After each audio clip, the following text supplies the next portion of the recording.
presento, soy Sebastián Bassi, uno de los fundadores de Toyoko, y desde acá, desde Toyoko, vamos a hacer papers todos los miércoles. Vamos a analizarlos o a contar de qué se trata. Esto de contar de qué se trata papers es una práctica relativamente común en la academia, aunque generalmente lo que se hace es tratar de papers que son de los mismos que lo están contando, o sea, cada uno cuenta sus papers. No es tan común de contar papers de otros, pero sí pasa también. O sea, en algunos lugares lo hacen. Por ejemplo, lo hacíamos en PLOS. PLOS es Public Library of Science, es un publisher muy importante, es el más importante de Open Access y que inició un movimiento. Y bueno, digamos, uno trabaja ahí y está sentado en literalmente miles de papers, entonces siempre uno se encuentra con material interesante y bueno, quiere compartirlo con los demás. Entonces, así una vez por semana la gente iba y presentaba algo. Puede ser de cualquier cosa y bueno, esta es una idea similar. Empezamos nosotros desde Toyoko a hablar de papers y bueno, eventualmente por ahí podemos invitar a alguien también. Bueno, en este caso vamos a empezar con un paper, a ver si se puede compartir esto. El paper se llama Language Models are Few Short Learners. Es un paper que tiene dos versiones, como pueden ver acá. Dos versiones, ¿por qué? Porque tiene la versión preprint y la versión publicada oficial. Son ligeramente distintas. También voy a hablar un poco de contexto sobre los papers, ¿no? Podemos hablar del tema. En este caso el tema sería un algoritmo de inteligencia artificial para procesamiento de texto. Es muy interesante por las implicancias que tiene, por cómo funciona. Y vamos a hablar también de algunos temas, aspectos metodológicos del paper. Sobre el tema de las publicaciones, bueno, ¿por qué están dos? Bueno, esto se estila lo del preprint, ¿no? Para tener, es la primera versión que salió sin lo que se llama peer review, que es la revisión de los pares. Se hace para poder sacar la información rápida y que, bueno, se puede ir mirando antes de la publicación formal. Eso tiene la ventaja, ¿no? de la velocidad, de la disponibilidad de la información, pero tiene la desventaja, claro, que no está revisado por pares, entonces se presta a que haya errores o incluso hasta fraudes. Las dos cosas, tanto errores como fraude, lo hemos visto, por ejemplo, mucho ahora con todo el tema del COVID. Gente se apresuraba a publicar en preprint y bueno, y es útil, ¿no? El preprint, porque sobre todo en el caso así de una epidemia, porque se necesita información rápido. Entonces, preprint sirvió como una vía para que esa información esté disponible en la comunidad científica. O sea, realmente fue útil. Aunque, claro, también se han pasado algunos papers que por ahí, bueno, tenían errores, cosas. O sea, y el problema principal, más allá de los errores, porque siempre todos los papers van a tener problemas, incluso están los revisados por pares, pero si antes de revisar, es peor todavía, más probable que haya problemas. El tema no es cuando ya después la prensa empieza a analizar esos papers como si fuese... como si el preprint como si fuese un paper. Eso ya sí es un problema porque hay gente que, bueno, un formato es bastante similar, gente no lo distingue. Así que, bueno, hay que tener cuidado con eso. Y la otra versión que tenemos es acá, la versión ya publicada, que a diferencia de otras publicaciones, acá una particularidad que tiene, es que no fue publicado en una revista científica normal, sino es una revista, digamos, también es revisado por pares, pero son los resultados de un congreso o proceedings. Está revisado por pares porque en el congreso se establece un comité científico que, digamos, de reviews, bueno, varía según cada congreso, ¿no? Pero básicamente lo que hacen es el mismo papel que hacen en la revista, pero bueno, no tiene por ahí el peso de un paper normal publicado en una revista. ¿Por qué lo hicieron de esta manera? No sé, pero bueno, no está mal. O sea, sigue siendo un paper peer review, lo cual es bueno, se lo puede citar formalmente, así que está bien eso. No sé, quizás tenían ganas de ir a ese congreso y presentarlo ahí. La verdad, no sé los motivos, ¿no? Un paper así, esto es importante. Yo hubiese esperado una revista más tradicional. Pero bueno, este puede ser un meeting donde lo presentaron, puede ser que sea un meeting importante en el área donde trabajen, ¿no? Donde trabajan, que es un área de relacionado con inteligencia artificial. Así es como son las cosas. Bueno, vamos a hablar ahora sí del paper en sí, ¿no? Primero, el título es rarísimo, Language Models are Future Learners. ¿Qué significa esto? Bueno, este paper, como todo, tiene su vocabulario específico, sus palabras claves, digamos que, bueno, algunas son de la ciencia en sí, ¿no? del área del conocimiento, y otras son específicas del paper. Así que, bueno, les voy a contar eso un poco primero para poder entender, ¿no? para que lo podamos seguir. Por ejemplo, esto que son los modelos de lenguaje, que son los shots, ¿no? Few shots, o sea, que aprenden con pocos shots, ¿no? Bueno, un shot en este contexto es como un ejemplo. Ahora vamos a ver qué significa un ejemplo. Bueno, por empezar, estos lenguajes de modelo no son otra cosa que modelos de inteligencia artificial que sirven para generar lenguaje o generar texto. Digamos, texto en un lenguaje. Tiene un texto de base y en base a eso genera otro texto. Tengo, por ejemplo, una oración, le falta una palabra, y en base a las palabras que ya estuvo, digamos, cuando se generó el modelo, ya aprende en base a, a textos, muchos textos que se le dan para entrenarlo. Y en base a eso establece probabilidades de, pues las palabras generalmente no es que van al azar, hay relación entre las palabras, entre la frecuencia de aparición de las palabras. Pues no es cuestión de leer las palabras individuales, sino leerlas en conjunto de a dos, de a tres, y ahí se van estableciendo que este grupo de dos va siempre junto. Entonces, eso uno lo ve intuitivamente, ¿no? Sin meterse en los temas de inteligencia artificial, dice, no sé qué yo. Una cosa típica, no sé, hablar de frondoso, no sé, dentro de la jerga policial se habla frondoso que frontuario, ¿no? Palabras que van juntas. Bueno, esto se puede analizar con todas las palabras y ver cuáles tienen más posibilidad de aparecer en función de las palabras anteriores. Y entonces con eso uno puede ir generando texto. O sea, tiene unas palabras de base, ¿cómo sigue? Esto es lo que hace los modelos de lenguaje. Few Shot Learners es porque, el modelo aprende. Aprende con ejemplos, por eso decía, los shots son ejemplos. Uno le pueden dar una consigna y después le pueden dar un ejemplo de cómo se aplica la consigna para poder, poder resolver la consigna.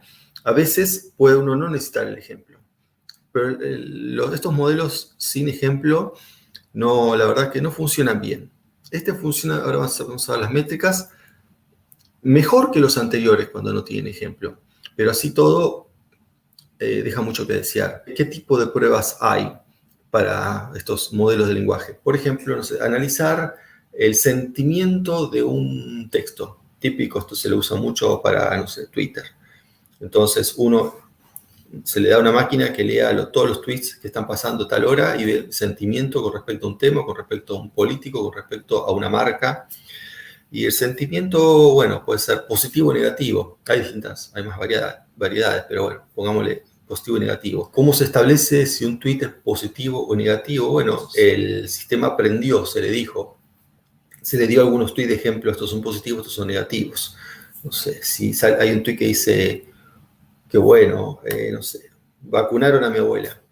Bueno, eso es positivo, la persona está contenta que la abuela se vacunó. Y no dice, este es un tweet positivo, pero como el contexto de decir, qué bueno, puede que haya un signo de admiración, se puede detectar como positivo. Otro dice, otra vez aumentó la nafta. Es un tweet negativo, aunque no haya una palabra totalmente negativa en sí, pero el contexto lo permite determinar. Uno puede entonces lo que es el label o etiquetar tweets o textos en realidad para decir, estos son los positivos, estos son los negativos, y en base a eso sacame cuáles de estos otros que no te mostré, cuáles son positivos y negativos. Sin esos ejemplos es difícil que el modelo de lenguaje pueda funcionar bien. Ahora, el tema es cuántos ejemplos se necesitan. Y este modelo que vamos a ver, que se llama GPT-3, anda con muy pocos few shots, ¿no? Lo cual se asemeja o es parecido a La idea es esa, ¿no? Que se parezca a un humano en ese aspecto, porque el humano no tiene que darle, no sé, 200 tweets positivos y 200 o 2000 de un lado o 2000 del otro, para que en base a eso saque una conclusión, ¿no? Con un par, a una persona, con un par, mira, yo te expliqué, hay gente que directamente ni le digo cuál es el ejemplo, le digo el enunciado y ya está, otros necesitan un par de ejemplos, bueno, la computadora necesita un par de ejemplos. Vamos a ver cómo ha funcionado esto, ¿no? Otra cosa para saber, bueno, GPT-3 está hecho por un laboratorio, digamos, un consorcio, que es OpenAI, que es, bueno, es una ONG, tiene varias empresas detrás, bueno, gente muy conocida, entre ellos está Microsoft, está Elon Musk, y bueno, varios así, ¿no? Gente de la industria. Bueno, ya el nombre le dice que es el tercero. Acá lo que tiene de importante son básicamente lo que cambia, no es tanto en español, de parámetros, 175 mil millones de parámetros, ¿no? O sea, un orden de magnitud con respecto a los anteriores, o sea, 10 veces más.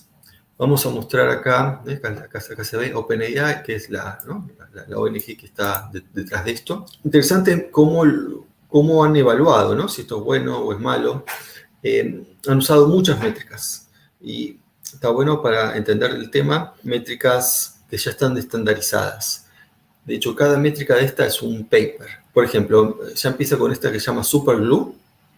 Se ve acá, dice Superglue. Voy a ponerlo más grande. No hace falta verme a mí, sino al paper. Ahí está. El Superglue es una métrica, es un paper en sí que existe. No, acá se lo puedo mostrar, a ver si puedo mostrar. Acá está. ¿Ven? Acá está el paper de Superglue que explica que es un benchmark, ¿no? Es una medición de, bueno, cómo entienden para ver el entendimiento de todos estos sistemas del lenguaje, ¿no? ¿Pero qué es el Superglue? No les dije. Bueno, son ejercicios preestandarizados, cosas que cada uno, cuando uno tiene un modelo, puede probarlo en Superglue, sí puede compararlos. Eso está bueno, ¿no? Porque las comparaciones tienen que ser iguales, ¿no? Para que, bueno, sean válidas. ¿Qué es lo que se mide acá? Fíjense que acá hay tres colores. Está este 0 shot, 1 shot, few shot. Bueno, básicamente esto 0 shot es ejemplo. Entonces, 0 shot es cuando se le da el enunciado solo. Acá está, según la cantidad de parámetros, ¿no? En este eje la cantidad más parámetros, y acá cuánto ha sido evaluado. Entonces veamos directamente en esta línea acá. ¿Por qué? Porque esta línea acá, al final, 165, nos da lo que ocurre con GPT-3. GPT-3, recuerden, tiene 175 mil millones de parámetros. Entonces, con esos parámetros significa que sin ningún ejemplo llega al más o menos 55% de aciertos. Bastante. Fíjense que es bastante, obviamente está muy por debajo del humano, el humano está cerca del 90%. Es lo que hay en el momento, ¿no? Es mejor que, por ejemplo, random guess es al azar, o sea, cualquier cosa menos de esto no sirve para nada. O sea, ya esto significa que sirve, pero bueno, obviamente está lejos del humano. Ahora, con un solo shot, ya aumentamos a 70%. Y 70% ya está a la altura de otro, de un modelo llamado BERT. Pero BERT hay dos, slash, plus, y también hay esto que dice fine tune. Esto es importante, lo de fine tune, no les dije. Fine tune significa que el modelo ha sido ajustado para esa tarea. Esa es una diferencia con GPT-3, que no se hacen ajustes. O sea, el ajuste es cambiar lo que se llaman los pesos de las inferencias en base a los ejemplos. Acá no, esto es genérico. Entonces, ¿qué significa? Que GPT-3 todavía tiene margen para mejorar si uno lo ajusta a una tarea. O sea, sin ajustarlo ya funciona aceptablemente bien. Fíjense, funciona con un solo shot, igual que otro modelo que ya está ajustado. Y si uno le pone pocos shots, few shots, que eso generalmente son 3, 4, hasta 6 son few. O sea, entonces con 3, 4 ejemplos ya lo supera. Al menos esto. Ahora, ojo que no supera al mejor. SOTA significa el mejor. SOTA, porque SOTA significa state of the art. o sea, el estado del arte, lo máximo que se ha llegado hasta ahora. Fíjense que el estado del arte está muy cerca del humano, entonces está por abajo del humano, pero está ahí nomás. Pero, ojo, el state of the art es fine-tune, o sea, está ajustado.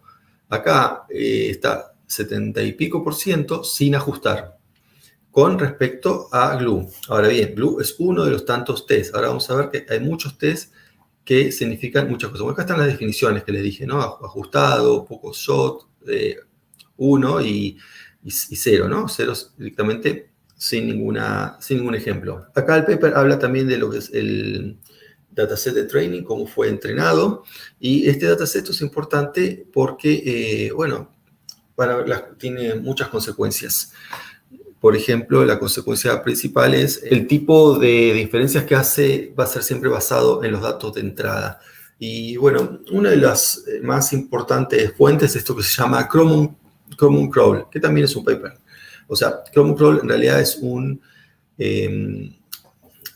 el texto de muchísimas cientos de miles de páginas web con distintos programas, tipo lo que se conocía antiguamente como spiders o crawlings, van recorriendo la web, extrayendo texto, y bueno, y eso se usa de entrada, ¿no?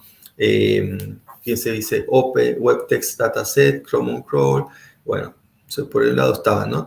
Son varias fuentes, incluyendo acá está también, bueno, una ya Book One y Books One y Books Two son fuentes directamente de libros. O sea, no solamente contenido de la web, sino libros que han sido escaneados y bueno, pasados para que se vea, para que uno tenga el texto y lo pueda procesar la computadora. Y después la Wikipedia en inglés. La Wikipedia tiene solamente el 3% de peso de todo lo que es el resto del material, o sea, es poco.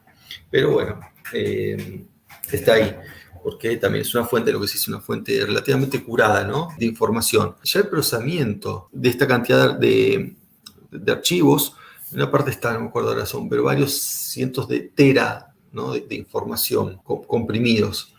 Esto se ha hecho con digamos, sería una nube, no es una sola máquina, es una nube, bueno, como está Microsoft acá, esta es una nube, bueno, ellos tienen una nube comercial que se llama Azure, que es como, bueno, la competencia en Amazon tienen AWS, Amazon Web Services, bueno, ellos tienen Azure y bueno, usaron las computadoras de Azure para este procesamiento. Acá pueden ver una de las pruebas, ¿no? Fíjense lo que se llama esto de filling the blank, ¿no? Llenar el espacio, qué es lo que falta. Es una de las cosas, como digo, esto genera texto. Entonces, lo genera en base al texto anterior. Por ejemplo, acá dice, Alicia era amiga de Bob. Alicia fue a visitar a su amigo, ¿cómo se llama el amigo? Bueno, esto lo puede deducir la computadora y completar acá donde falta, completar Bob, porque en base a esta información, alguien podría haber ido a ver otro amigo, qué sé yo, y sería válido.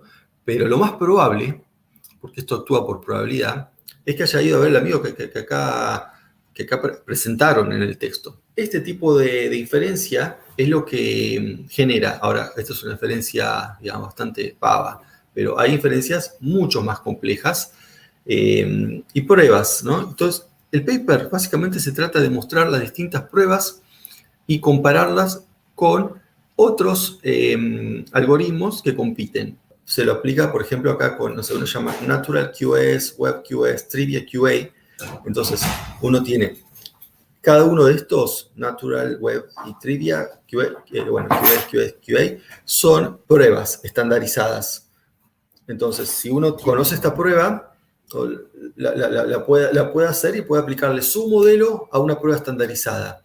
Y además, cuando uno hace un paper, no muestra solamente su modelo, tiene que mostrar cómo se compara. ¿Por qué? Porque el paper no tiene que mostrar, bueno, qué aporta nuevo al conocimiento científico lo que vos estás haciendo, porque tampoco sirve solamente repetir sin más. Puede tener valor para uno, pero no como un aporte para el conocimiento científico, ¿no? Cada paper supuestamente debería aportar algo nuevo.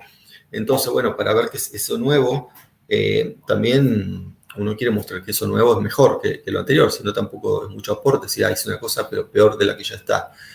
Entonces, bueno, acá van a ver que en algunas pruebas, de hecho, da peor. Por ejemplo, si miran acá, ¿cómo es? O sea, bueno, no en esta parece que está comparando la misma. Pero van a ver cuando se compara con otros, y a veces pierde. O sea, porque, bueno, son muchas pruebas, no se puede ganar en todas. Pero admiten que, bueno, pierden o están cerca, pero sin hacer el fine-tuning. Entonces, necesitan perdimos, pero no podemos comparar 100% las cosas. ¿Por qué? Porque uno es le decía fine-tuning y este no. Y nosotros con fine-tuning también perdemos o igualamos, pero nos acercamos. Ahora, en algunos casos hasta ganan. Pero bueno, está bueno ver en cuál ganan, en cuál se pierden, en cuál se empata o están ahí nomás. Bueno, acá dice cuestión serie, pues puede, como es, responder preguntas directamente, o sea, dice close book es sin nada, sin un enunciado previo. Pues también está esto, ¿no? Uno pone un enunciado y después pasa el enunciado, preguntas que básicamente sería como una interpretación de texto. También lo hace. Pero este libro cerrado es más como un examen, incluso hay exámenes tipo multiple choice que puede responder. Una parte más adelante ahí, no sé, dice, la persona tiene fiebre. Bueno, hay muchas causas de fiebre. Justamente, bueno, una de las opciones es, tiene una infección, se ve que hay una infección bacteriana en la sangre, ¿no? Se mide la cantidad de bacterias en la sangre y ve que tiene alto. Pues otra causa dice, se quedó tarde sin dormir. Bueno, es un problema, pero no te da fiebre eso. ¿Y cómo sabe el sistema? Bueno, porque estuvo analizando muchos textos y ve qué es lo más probable que ocurra. Entonces genera el texto, de estos textos, ¿cuál es el más probable que se genere? En base al contexto. El contexto es la pregunta y después tiene estas respuestas posibles. Y bueno, en mi caso hay acierta que es el tema de la infección bacteriana y no sé, que uno se quedó tarde a la noche. Ese es el tipo de test que se somete este modelo. Bueno, acá está traducción también. Hacen traducciones al inglés, ¿no? Porque Training Data, los datos de entrenamiento, dice, tiene más o menos 93% de inglés, 7% no inglés. Y bueno, pero con eso le alcanza para hacer traducción, tanto, bueno, usa mucho con francés, con alemán. O sea, obviamente cuando el idioma parece más al inglés, funciona mejor.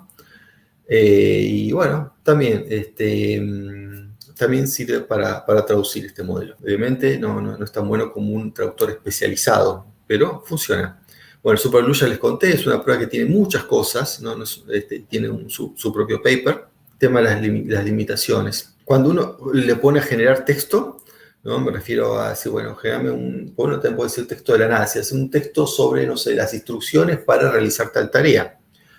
O un cuento, o yo empiezo con un párrafo y seguime 3 párrafos más, o escribime un artículo, todas estas cosas le pueden pedir.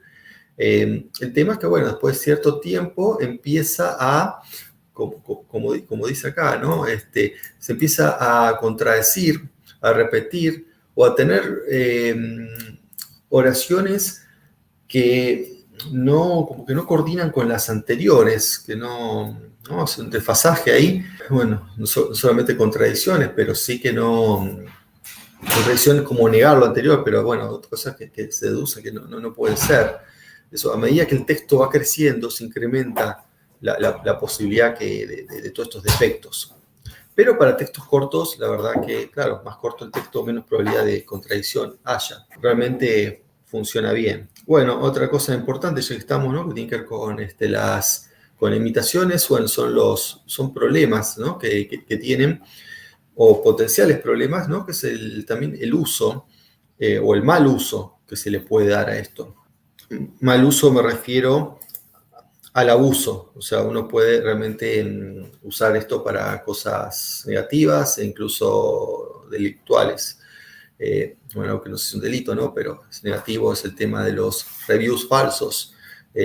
Ahora uno contrata granjas en, no sé, típicamente China o India, y para que le haga reviews de productos. Amazon está lleno de eso, cada tanto intentan limpiarlo, pero bueno, no puede, porque realmente son muchos los reviews y uno no se da cuenta, pues bueno, como gente que por ahí no es nativa en el lenguaje, se da cuenta, pero esto realmente es, el texto acá generado por GPT-3 no me acuerdo ahora el número, pero estaba por ahí que era tipo 87%, estoy casi seguro que el número es 87, significa que 87% de la gente cree que fue hecho por un humano. Entonces, realmente puede engañar. O sea, obviamente, todavía hay un 13% que se va a dar cuenta, ¿no? Este texto fue generado por un bot, pero bueno, la mayoría lo va a engañar. Entonces, uno lo puede usar para, sin esfuerzo, generar todos estos comentarios, estos reviews. También se puede usar para spam.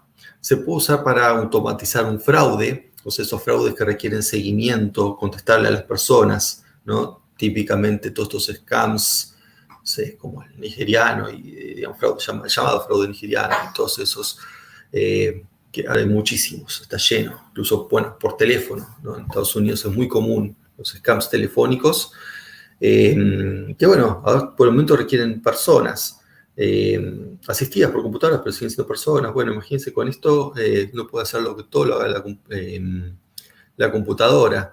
Eso es un problema. Otro problema también es con los datos de entrenamiento, algunos califican a esta IA de racista. ¿Por qué racista? Bueno, porque efectivamente produce texto racista sin querer. O sea, no hay una intención detrás, sino que simplemente sigue los patrones que se encuentran en los textos con los que fue entrenado, lo cual es un problema. O sea, hay racismo real, o sea, cosas que son indudablemente racistas, y hay cosas que no son racistas, pero son igual problemáticas. Y aparte, por eso son problemáticas fuera del contexto científico o médico, ¿no? Entonces esto sale y alguien se escandaliza por algo, que por ahí medicina es algo normal, pero lo ponen en Twitter y bueno, se arman así peleas. Viendo el tema del racismo, es realmente problemático porque no, racismo, sexismo, de todo tiene. Todos los problemas. ¿Por qué? Porque, o sea, uno, y encima es muy fácil de ver.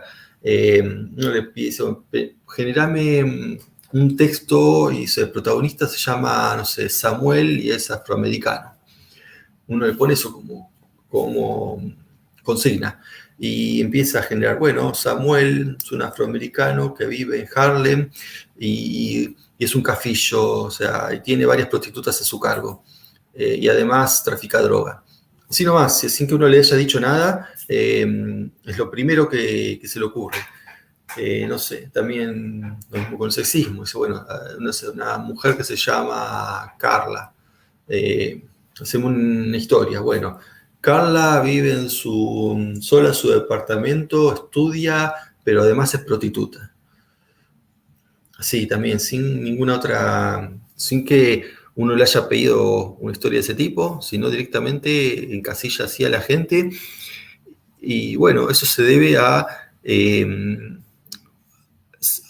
los datos que usó. Ya les conté los datos que usó, ya les mostré, eran los datos de la web, básicamente, datos de libros y la Wikipedia.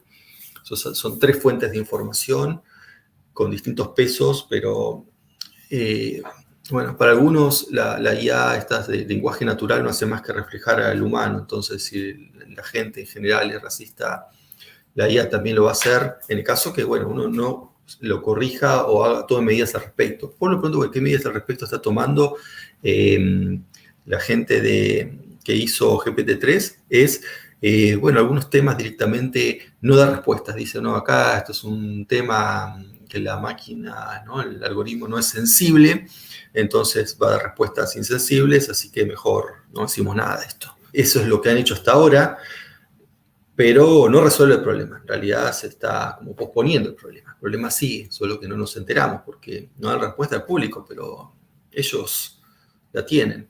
Y en cuanto al público y tener esto, está bueno también saber que el acceso a esto es costoso, o sea, el uso de esto es costoso. No tengo acá los datos, o sea, en kilowatt hora que consume, porque primero se consume para generar el modelo, eso es lo que más consume. Y después lo que se llama las inferencias. La inferencia es cuando uno usa el modelo. Y eso es caro, pues es una red de computadoras que está solamente para esto. Ahora, si uno la quiere acceder, tiene que pedirle permiso a la gente de OpenAI. Y bueno, hay una cola. Uno va, se pone en la cola y eventualmente te dan, no sé, nosotros desde Toyoko hace rato estamos en la cola, no dieron nada, así que no sabemos esto cuándo se va a abrir al público. Sí se va a abrir al público, porque también con los que le decía, con los problemas que tiene con esto decía, el racismo y sexismo, esto se puede dar también para que se presenten juicios o haya líos o problemas de reputación, ¿no? Más allá encima también, o cuando lo usen para hacer actividades ilegales. Entonces, como que es para problemas esta tecnología. Como también es para tener, o sea, pues ahora estamos hablando de los problemas, pero por otro lado también tiene muchas ventajas, ¿no? El hecho de poder contestar preguntas, incluso preguntas médicas, ya sin entrenamiento. Imagínense con entrenamiento específico, o sea, con entrenamiento, ¿no? Supervisado, especialmente por gente que sabe la materia. Bueno, ya hay sistemas que pueden, de procesamiento de lenguaje, de inteligencia artificial, que tienen hasta mejor diagnóstico que los médicos. Este bien podría tenerlo.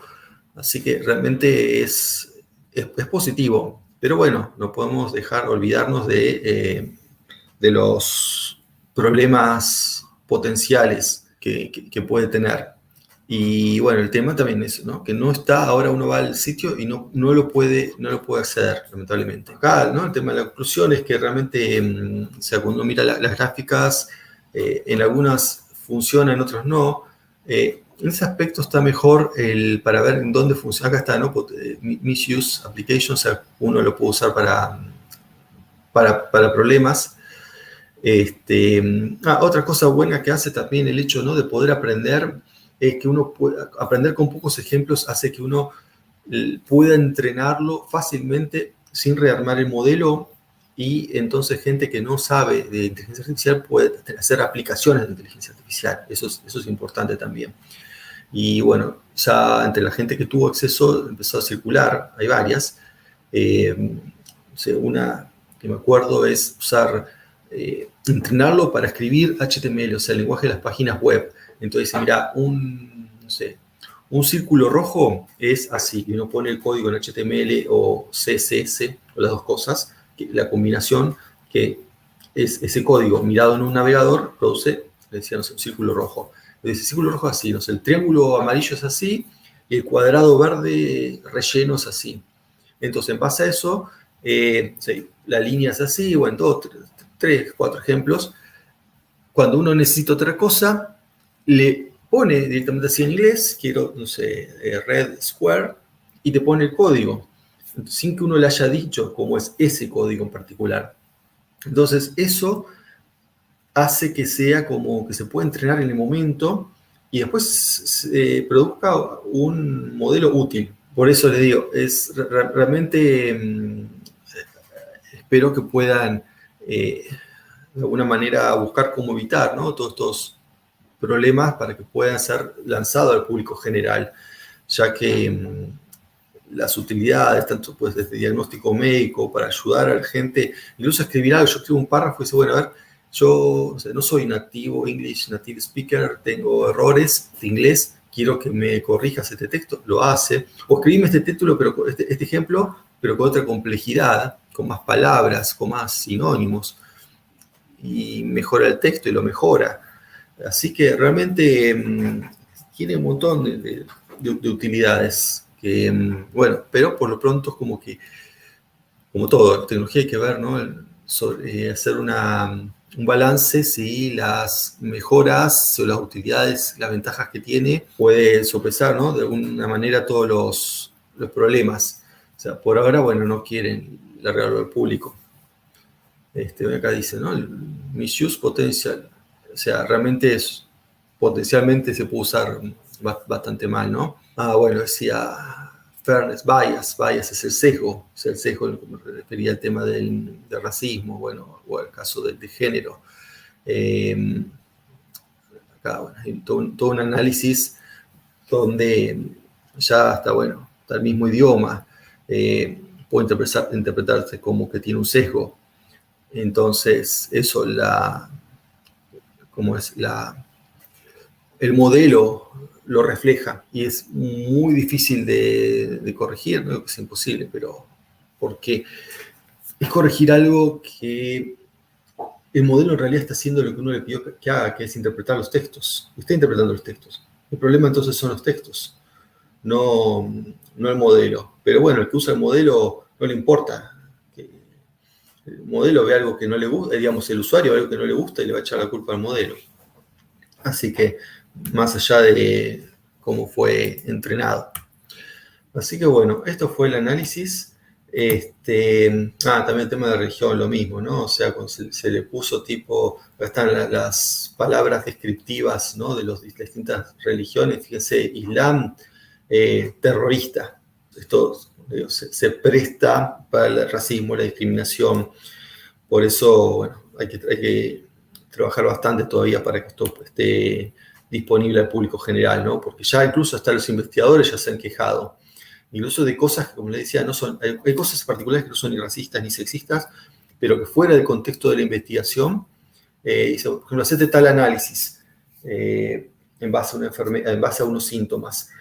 Y él dice, no, pero si mandas a hacer estos análisis es porque estás pensando que yo soy qué cosa. No sé, o sea, hay cosas que por ahí, del punto de vista médico están bien, pero del punto de vista de alguien que no está en el tema, lo puede ver como ofensivo.